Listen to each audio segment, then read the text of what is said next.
This is Inside the New York Times Book Review. I'm Pamela Paul. Empire, madness, romance, and of course, a very tragic end. Sebag Montefiore is here to talk about his new book, The Romanovs, 1613 to 1918. The great thing about doing all of them is really a way to show Russian continuity. How do we get to Russia today? Why Putin? Why Syria? Why Ukraine? Why does Russia have an autocracy today? Who doesn't like a good read-aloud? We'll talk about new audio versions of two beloved children's classics, Alice in Wonderland and Grimm's Fairy Tales. With fairy tales, the more sort of subdued the narrator is, I think actually the more effective they are as audio recordings. Plus, the latest literary news and books we liked, even if our reviewers didn't.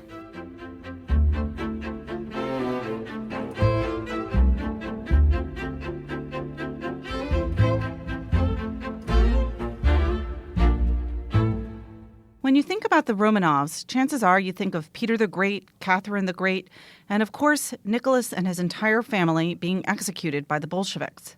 But the Romanovs ruled Russia for 300 years. Sebag Montefiore, biographer of Stalin and Catherine the Great, has written extensively about Russia and is here to talk about his history of Russia's most famous imperial family. Simon, great to have you. Hi, lovely to be with you. Lovely to have you. So you've written a book already about one of the Romanovs, about Catherine the Great and Potemkin. And, of course, the subtitle of your Stalin biography was The Court of the Red Tsar. How did you decide to do all of the Romanovs together? I mean, this is 24 czars and tsarinas, and I'm probably forgetting a few people in there. Why do all of them? We know some of them very well as kind of almost historical brand names, like Catherine the Great, Peter the Great, Nicholas and Alexandra. But we know them in isolation. They've all entered the sort of that elevated level of being kind of almost media icons, almost Hollywood legends. And in fact, the view of all of even those well-known ones, I think, is wrong. And in the book, you'll see fresh and a different analysis of them that is very different from the sort of the cliche, the romance, the legend. But the great thing about doing all of them, even the lesser-known ones, is really a way to show Russian continuity. And that's one of the big themes of this book is, how do we get to Russia today? Why Putin? Why Syria? Why Ukraine? Why does Russia have an autocracy today? Why do the Russian people still yearn for a sort of imperial greatness? All these things are answered in this book and can only be answered by showing how Russia develops. And doing it through the monarchs, especially in an autocratic one-man rule system, is a very good way of showing how things develop. What are the family characteristics, if there are any? The answer is not a cliche. They are larger than life. And the reason why it's not a cliche is because they were literally a sort of family of giants right. for much of the period. I mean, Peter the Great and his father, Tsar Alexei, were both over 6 foot tall. Peter the Great was almost 6'7". So he was literally a giant, to say larger than life, flamboyant, brutal, cruel, brilliant, visionary, half monster, half genius. His father was very similar, and then when you get to the 19th century monarchs, from Alexander I, Nicholas I, Alexander II, Alexander III, they are all also enormously tall. They all look like czars are meant to, and to be a czar was an amazing thing. You had to be a big, swaggering, frightening, awesome character, majestic, and they all sort of fitted that bill perfectly. When you were researching them, I mean, how easy is that? Have the Russians opened up? Are there archives about the Romanovs accessible? Did they keep all of their records? I mean, this book is based on thousands upon thousands of sort of state papers, diplomatic papers, diaries, memoirs, and much of this is in the archives, or always in 19th century journals, printed 19th century journals, now pretty obscure. They kept their archives. Obviously, some stuff was destroyed. The Bolsheviks, when they took power, were religious and diligent about keeping everything. This book is really based around some amazing private and really amazing correspondences between Peter the Great and his wife, Catherine I, Catherine the Great's love letters that are also highly political, and really also letters of state, as well as sex, with Prince Potemkin. Potemkin, her partner in power. And then you jump forward. Of course, you've got Nicholas and Alexandra's extraordinary correspondence that is both political, sexual, and also, frankly, on the verge of being lunatic. And it's sort of when you read it, as you'll see from the book. And then you have a correspondence like Alexander II with his mistress, Princess Katya Dolgoruka, which has never really been used before because it's only just recently been returned to the Russian archives. It is extraordinary. It's political, it's poignant, it's a love correspondence, but it's also the most sexually explicit correspondence ever written by a politician anywhere, ever, I think. You're very cleverly dangling all of this sex and romance and intrigue to get past anyone's, block to reading a big book about a political dynasty. But how did the Romanovs come to power to begin with? Who came before them? Ivan the Terrible came before them, essentially, and he was of the Rurikid dynasty, which is an ancient Slavic dynasty that had ruled in Kiev and then had broken into many, many disparate parts that formed all the sort of Russian principalities that were gradually collected together by the grand princes of Moscow, and that dynasty lasted for many centuries until Ivan the Terrible murdered his own son, who was his heir. But this son was the child of Ivan the Terrible and his favorite first wife, and she was Anastasia Romanov. They were just a boyar family, a middle-ranking boyar family, but this way they entered into the royal family. When Ivan the Terrible died and Russia descended into total chaos, a failed state with many countries invading and carving up the country, they turned ultimately to the last vestige, the last connection to the traditional dynasty, and that was Anastasia's great-nephew, Michael Romanov. And he had the advantage of being young, innocent, alone. His father was in prison. So he was a kind of malleable and innocent, perfect, meek, saintly boy, embellished with the connection to the dynasty. And they turned to him and elected him Tsar. And that was how the Romanovs came to power in 1613. And was it an auspicious start? How effective was he? It was a very inauspicious start. And the strange thing was, at a time of total war and total disintegration, you'd have thought that they would turn to a sort of giant, swaggering warlord. But instead they turned to this meek boy. And in a way, that was his advantage. Like the high priest choosing King David in the Bible, an example of which they were kind of consciously copying. He was it was his innocence and weakness that in a way convinced everybody that he was the right person. But the chances of him succeeding were virtually nil, and him and his mother resisted desperately taking the throne. And when they finally accepted it, it didn't look like he would ever succeed. But in fact, gradually the Russians turned back the Poles, the Swedes, the Tartars, and began to re-establish the integrity of Russia. And then once that was done, they could begin to reconquer places like Ukraine. And how much of that was attributable to Michael Romanov himself, and how much was it about sort of the people around him? Well, that's a great question. I mean, very little was attributable to him, except the fact that he continued to convey exactly the pious honesty and innocence that was expected of a Tsar, sort of fantasy version of a Tsar. I think fantasy probably is a key word there. Yeah, but he was that. He and his son Alexei, the second one, were both kind of incredibly pious. They proudly would pull off 1,000 genuflections and prostrations, in an hour or something during festivals, and stay up all night. And this was, it was almost a religious monarchy, and it was very important at that stage. But the son was much more able than the father, Alexei, the second Tsar, and he showed himself to be a very effective warlord. Can you situate for us a little bit what imperial rule was like for a Romanov Tsar compared with the other ruling imperial dynasties of Europe at the time? Well, the strange thing was that, we always think of the Romanovs becoming incredibly kind of obsolete with this kind of autocracy in the 18th and 19th centuries, and especially by the 20th.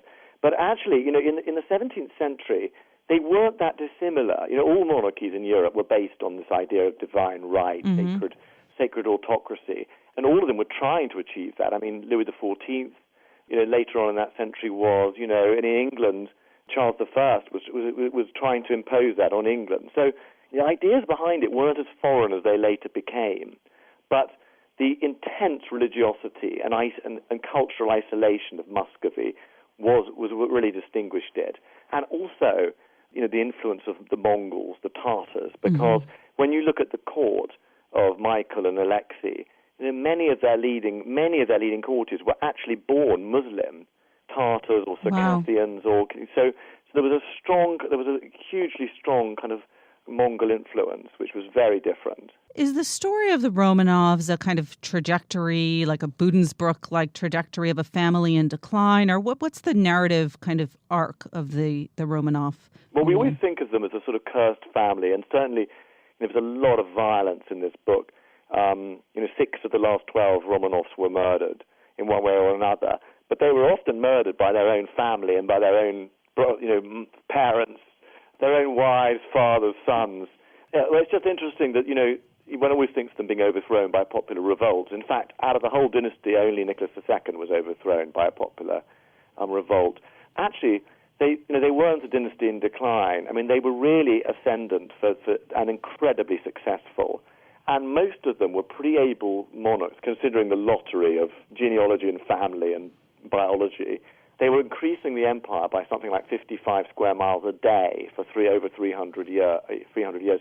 By the middle of the 19th century, they ruled a sixth of the world's surface. They are actually not cursed, but the most successful dynasty of modern times. The most successful by far, really, since Genghis Khan. Well, that leads me, I think, to my last question about Putin.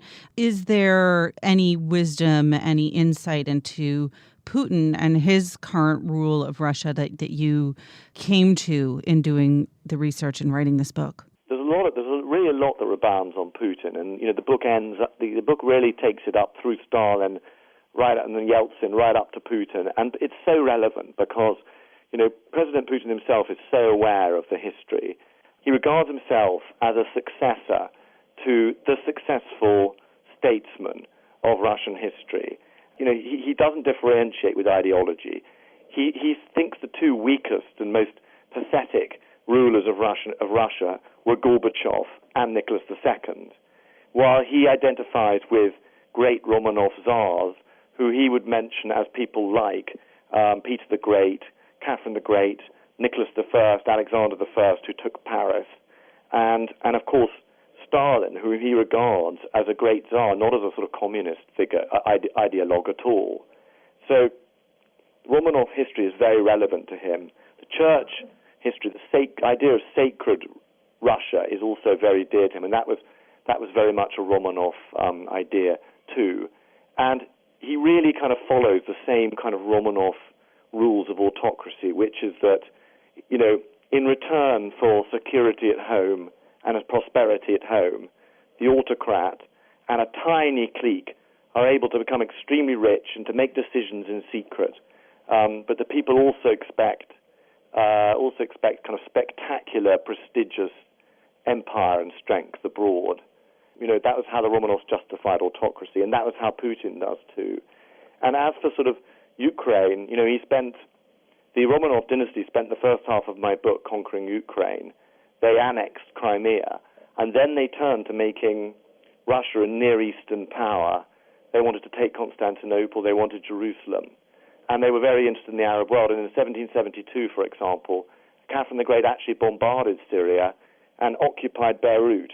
So even Syria is very much in the Romanov tradition, and that's how Putin sees himself, as a hybrid between a Romanov Tsar and a great General Secretary of the Soviet Empire. Well, you make a very persuasive case for Putin as contemporary Tsar, for better, or perhaps mostly for worse. Yes, exactly. For worse, I think. Yeah. If you think about what Russia sees itself as exceptionalist, as an empire, leading a strong ruler. What Putin's really trying to do is trying to make Russia great again. And that's very familiar at the moment in the U.S. presidential election, of course. I feel like the subtitle of this book could have been 1613 to 2016 then. Exactly. The book, again, is The Romanovs, 1613 to 1918 by Simon Sebag Montefiore. Simon, thank you so much. Thank you. That was such fun.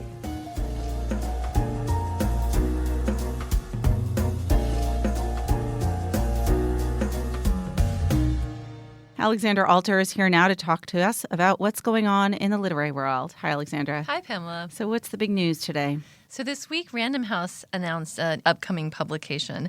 It's actually an old one. It's Dan Brown's The Da Vinci Code, which was a huge bestseller when it came out in 2003. They're releasing a young adult version of it, which is kind of an abridged version that they're hoping teens will like. And I thought that was kind of an interesting move, considering that so many novelists have moved over into the young adult space, but most of them are writing new books for young readers. You know, you have James Patterson, John Grisham, Jane Smiley. You know, the interesting thing is that there have been YA versions of a lot of nonfiction books that are adapted for young readers, and we actually review in our issue this week the audio versions of those. So, for example, Susan Cain's Quiet, there's a YA version now. There's a Boys in the Boat YA version. Michael Pollan's book, there's a YA version. I can sort of see that more with nonfiction. Fiction is a little bit more surprising. It is surprising. Adaptation. Absolutely. And yeah, no, I've noticed that trend in nonfiction, particularly with big biographies of presidents or controversial or difficult issues. It makes sense to have an abridged and maybe somewhat sanitized young adult reader. Do you think it's just a marketing tactic to kind of just get more interest in that book? I mean, that's certainly got to be one aspect of it. The book has sold 82 million copies. I'm just curious. I have not read it. I'm just echoing what a lot of the mocking tweets are saying online on social media that, like, well, how hard was that book? Right. I mean, the first wave of responses to the announcement that they were releasing a teen version of the Da Vinci Code was, for example, I'll quote a piece in The Guardian by Sam Jordison. The Da Vinci Code is about to be dumbed down, period, even further. I mean, those are some of the snarkier aspects. Again, it's a long book. I did read it when it came out, and it's gripping. The chapters are short. There's a lot of action. Perhaps his publisher felt that it could be trimmed down, abridged a little bit to get even more young readers. And the language isn't that difficult, but there is a good deal of violence, and I wonder if they're going to tone some of that down a little bit. But kids too. love violence. It's true. I mean, the Hunger Games. Come on. Kids killing kids. So Dan Brown's comment that he gave out through his publisher was that his parents were educators and that he's himself is fascinated with history and art history, and that if he wasn't an author, he would have been a teacher. And so he felt like this was a way to sort of bring young readers into his oeuvre a little bit more. But it is interesting. I mean, he's a super smart guy. He went to Amherst and roomed with Harlan Coben, another super smart writer. Yeah. But, I'm wondering if we'll see more authors do this. I mean, up until now, the authors that have decided that they're going for the younger market have written new books that are specifically targeting those readers. But why not? Maybe we'll see Infinite Jest for the middle grade reader. Or... I want a picture book version of the Da Vinci Code. Actually, that would be great. There's a ton of symbols in there, as you know. All right. Coming soon. Thanks, Alexandra. Thanks, Pamela.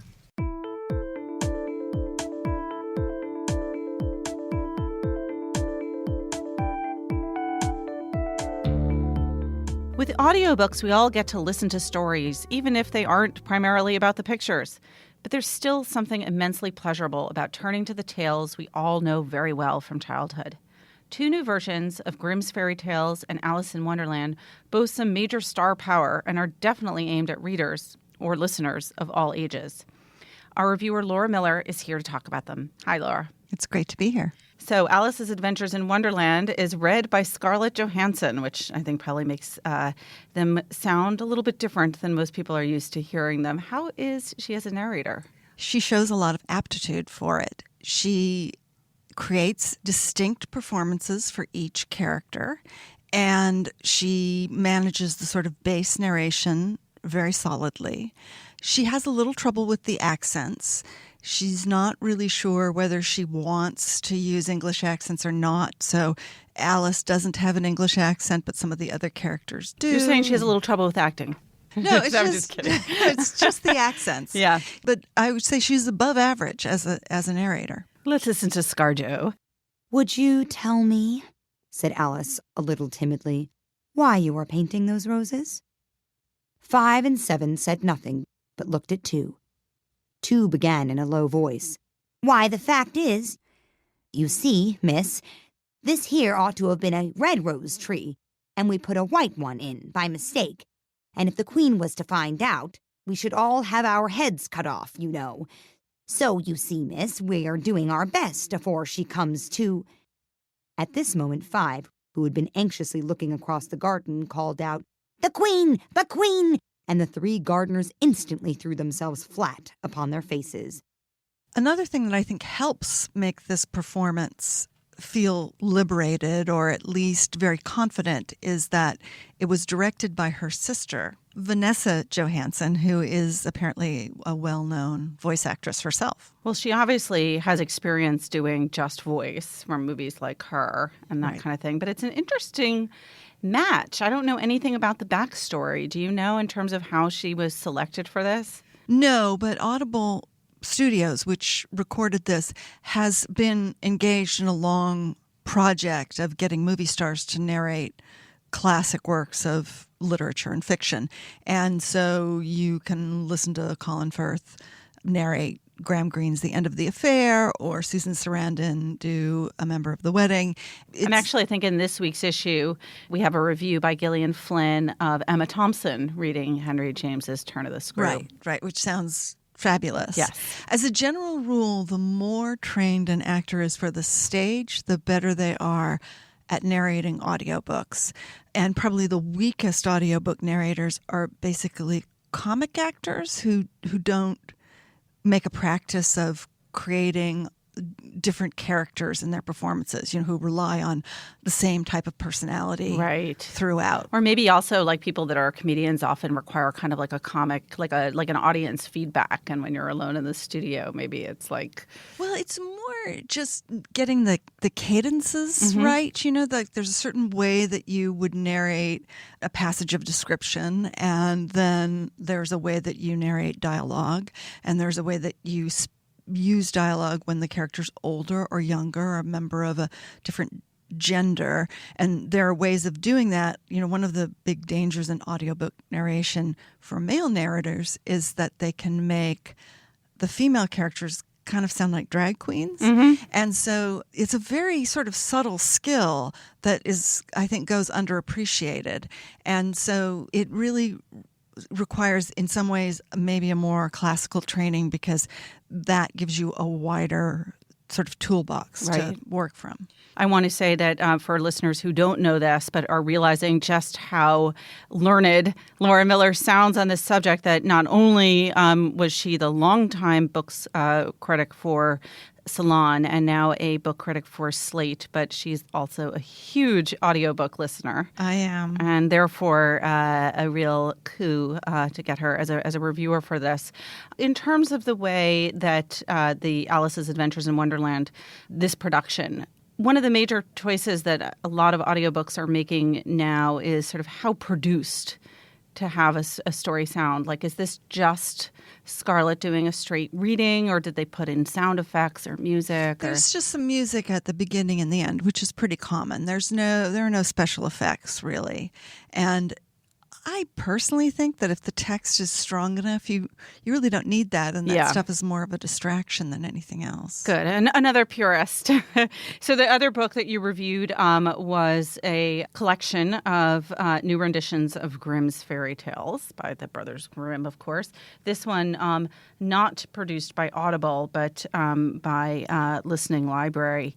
Tell us a little bit about how this was put together and what the structure's like. Well, this is one of a whole series of translations of a book that also went through many different editions. And this is sort of in the middle. I mean, for people who sort of follow Grimm's fairy tales, there's the original sort of very dark version when the brothers thought of themselves as collecting a bunch of folk tales for ethnographers, in other words, adults, and then the increasingly cleaned up and sort of moralized versions, Disney versions, yes, that they sort of edited and published in subsequent years when it became this hit as something for people to read to children or for children to read themselves. And so this is sort of in the middle. The stories can have a lot of sex and violence in them, and this is like Baby Bear's Bowl of Porridge. It's sort of not either too hot or too cold. So it's for the entire family. Yeah, I would say so. There's nothing in there that's too shocking. And I think they've selected the less grisly, lascivious ones. Yes. Although it's interesting, I want to just mention some of the stories that are in here because they chose some of the lesser known fairy tales from the Brothers Grimm. So there are the obvious ones. You've got Cinderella and Rapunzel and Snow White and Rumpelstiltskin and Hansel and Gretel. But then I think there are some here that even Grimm's fans may not be as familiar with, like A Riddling Tale and Sweet Porridge and The Elves and the Six Swans. They're actually more familiar than you might think because there are a lot of different fairy tales that are just variations on the same story, and so they have different names. There's a version of Cinderella that's called Ashputtel. The Bowl of Sweet Porridge, that's the story about the girl who's kind to an old lady who gives her a magical bowl that when she stirs it, it just makes an infinite amount of porridge until you tell it to stop. And then one day the girl goes out and her mother turns on the bowl and doesn't know how to switch it off, and the whole village gets full of porridge. And so that's kind of a familiar story that's been turned into Sorcerer's Apprentice. Yeah, it's the same basic type of story. And Six Swans is a story about a girl it's got an evil stepmother and a girl who has to go through all of these ordeals to save her 6 brothers who have been turned into swans. They're pretty classic tales in some ways. There's one in there that's a little bit unusual in that it has Adam and Eve in it. That one is called Eve's Various Children, and that's read by Roy Dotrice. And that's really unusual in the Grimm's collection in that it involves biblical characters instead of your usual sort of anonymous peasants and royalty characters that we think of as being in fairy tales. They've got some big names here as readers. People who are serious Harry Potter listeners will, of course, know Jim Dale well. And here he reads Rumpelstiltskin. How is he with that story? He's always great. I mean, he just narrating the Harry Potter books, he became a huge star in his own right. Drew crowds and autograph seekers. And, people love Jim Dale because he is the voice through which many of them received one of the most loved children's books of our time. Let's listen to a little clip then of Jim Dale doing Rumpelstiltskin. So there sat the poor miller's daughter, and for the life of her she could not tell what to do. She had no idea how straw could be spun into gold, and she grew more and more frightened, until at last she began to weep. But all at once the door opened, and in came a little man, and said, "Good evening, Mistress Miller. Why are you crying so?" "Alas," answered the girl, "I have to spin straw into gold, and I do not know how to do it." "What will you give me," said the mannequin, "if I do it for you?" And there's Roy Dotrice, who I just mentioned before, is the phenomenally talented narrator. I don't even want to say phenomenally talented and phenomenally skilled narrator of the George R.R. Martin series, A Song of Ice and Fire, better known as Game of Thrones. That's a series of books that has 1,000 named characters. So you can imagine how many different voices this guy has to have created to narrate these books. He's incredible. Keep track of them. Yeah, he's amazing. He's amazing. And now let's listen to a bit of Roy Dotrice reading Eve's Various Children. When Adam and Eve were driven out of paradise, they were compelled to build a house for themselves on barren ground and eat their bread in the sweat of their brow. Adam dug up the land, and Eve spun.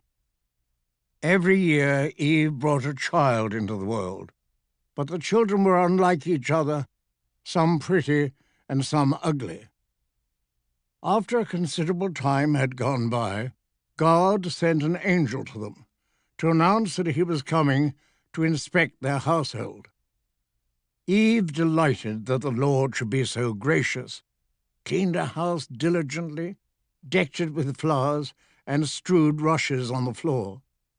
Then she brought in her children, but only the beautiful ones.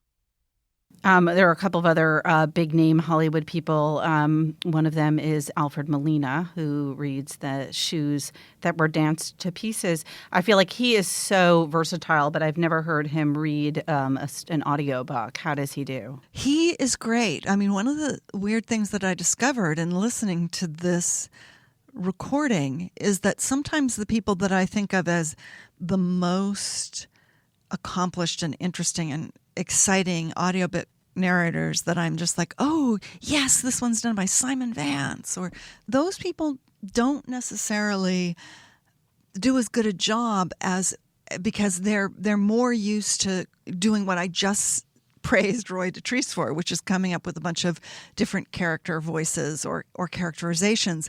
With fairy tales, the more sort of subdued the narrator is, I think actually the more effective they are as audio recordings. All right, let's listen to a little bit of Alfred Molina reading The Shoes That Were Danced to Pieces.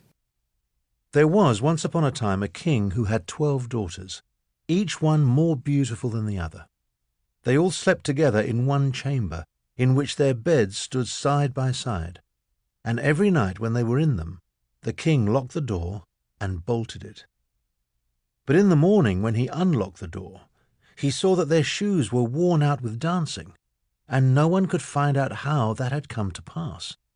I feel that fairy tales are sort of best read not as a dramatic performance, but rather as a monologue. Mm-hmm. That this, listening to this recording, made me realize that there's only really one character really in fairy tale, and that's the narrator. Yes. And that voice, that kind of voice that just feels like it's coming down through time, it's elemental, it's primal, it's almost in a way universal. And yet for many of us, it's also really specific because there's one or two people in our childhood who read to us. And that is a very unusual character, this narration that doesn't really have a name or a body or a shape, but is really just anyone who's ever told us a story. The less these recordings subtracted from that, the more powerful they right. It can kind of become too intrusive if it's sort of too and also, performative. Yeah, because the characters in fairy tales, I'm going to do air quotes around it, the characters in fairy tales, they're pretty one-dimensional. So you get these sort of cackling witches or kind of insipid maidens, and doing too much of a performance of those characters kind of just draws attention to how sort of thin they are, whereas the tales themselves are very rich and full. And so a more sort of unified narration just brings you back again to the telling, which is, I think, where all the power comes from. It's so perfectly suitable for Grimm's fairy tales, which, of course, began as oral stories. Yes, exactly. And, it's interesting in a very different way. I wonder if Alice's Adventures in Wonderland is, in a very different way, suited to an audio recording because so much of it is wordplay and poetry, or if it become confusing because of that? No, I mean, there are many recordings of this book, and the only real exception that I take to this particular one is that it's really just not that necessary. I mean, you can hear Fiona Shaw read it, or you can hear Christopher Plummer read it, or you can hear Jim Dale read it. And so you don't really need to hear Scarlett Johansson read it. And it's hard for me to imagine any kid really caring that much about Scarlett Johansson. They're not huge ScarJo fans when you're 6 years old. Yeah, they're probably much more excited about Jim Dale. I will say that Scarlett Johansson sings the Mock Turtle song very well. She's a lovely singer. Yeah, she's one of the better Mock Turtle singers I've heard in my time, because it's a ridiculous song that involves singing Beautiful Soup. All right, the books again are Alice's Adventures in Wonderland by Lewis Carroll, of course, and read by Scarlett Johansson, and Grimm's Fairy Tales by, of course, the Brothers Grimm, read by various readers, including Jim Dale and Alfred Molina, among many others. And both of them are reviewed this week in our audiobook section of the book review by Laura Miller. Laura, thank you so much. It's been a pleasure.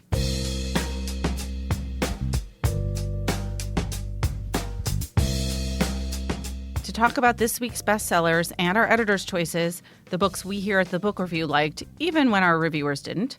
My colleagues from the Book Review, Greg Cowles and Parul Sehgal. Hey, guys. Hey, Pamela. Hi, Pamela. Let's start with what other people are reading. What's on the bestseller list this week, Greg? In fiction, the only new title is by Louise Erdrich. Her new novel, La Rose, joins some other literary heavy hitters on the list. Richard Russo is still there. Don DeLillo still there. Of course, Anthony Doerr is still there. After more than 2 years, All the Light We Cannot See is at number 10. I'd like to claim credit for La Rose being on the bestseller list this week since she's on our cover, but that's this week too, so we can't say that we did it. Louise Erdrich, she actually is a regular on the list these days. She's got a growing audience, a large and growing audience. So for somebody with such a major reputation, she's also got a wide popular following. And weirdly, we seem to have covered the nonfiction newcomers this week as well. It's true. All three of the new titles in nonfiction have recently been reviewed in the Book Review. Starting up at number 5, Nathaniel Philbrick's new one, Valiant Ambition. Of course, he's also a best-selling regular. Valiant Ambition is the story of Benedict Arnold and his relationship with George Washington, but it's kind of the account of his treason during the Revolution. And actually, I should clarify, number 12, The Big Picture by Sean Carroll. We have not reviewed yet, so I've just given something away. We shall be reviewing. We are planning a review of Sean Carroll's The Big Picture. Sean Carroll is a physicist, so he joins the theoretical physicist Carlo Rovelli, whose 7 Brief Lessons on Physics is still on the list at number 16. Yeah, all these books about theoretical physics. Yeah. People can't get enough. Yeah. The Big Picture, also about theoretical physics, looking at the universe. I prefer to watch the movies. All right. That's new at number 12.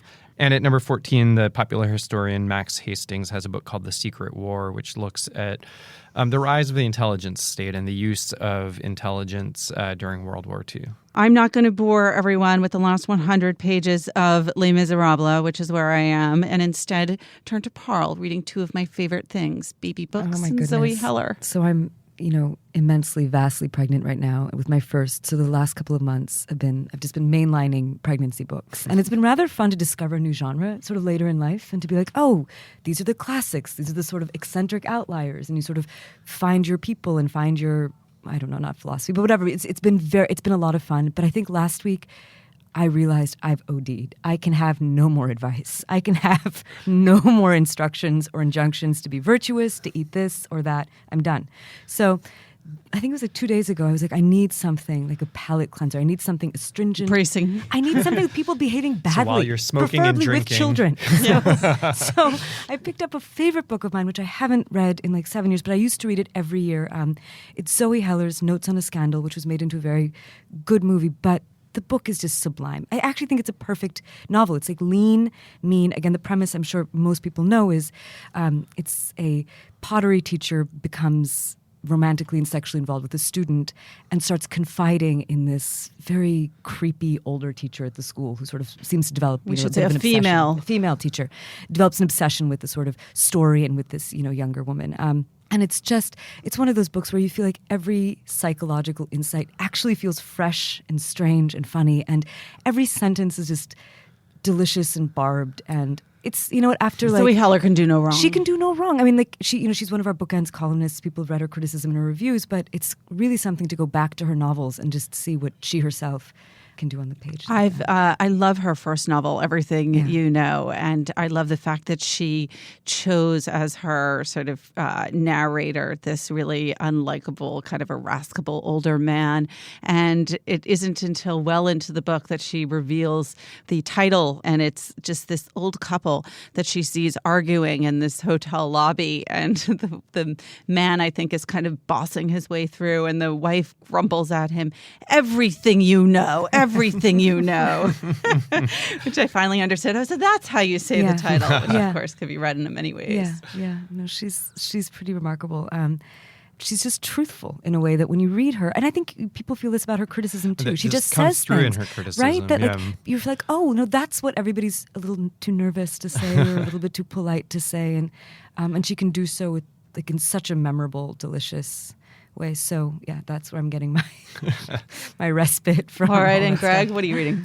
I'm reading a book that doesn't come out until August, so our listeners will just have to make note of it and track it down then. It's sort of a memoir through mini essays by a writer, really an editor named Terry McDonnell. He's been a longtime magazine editor. He's worked at Rolling Stone and Newsweek and Esquire and Sports Illustrated. And this is kind of looking back at his life as an editor. What's the title? It is called The Accidental Life. It comes out in August. Partly talks about the writers that he's known and worked with. There's a nice bit on Jim Harrison in there. He writes about Kurt Vonnegut. Also, subjects and famous people that he's come into encounter with. There's a little thing about Steve Jobs, early in Steve Jobs' career when he was still in his 20s. And then he also writes about writing subjects. So, he has a short page on writer's block, for instance, and he says that when he was an editor and not a writer, he used to tell people, no, there's no such thing as writer's block. Come on, turn your copy in. But now that he's been writing, he's much more sympathetic. He suddenly discovered writer's block.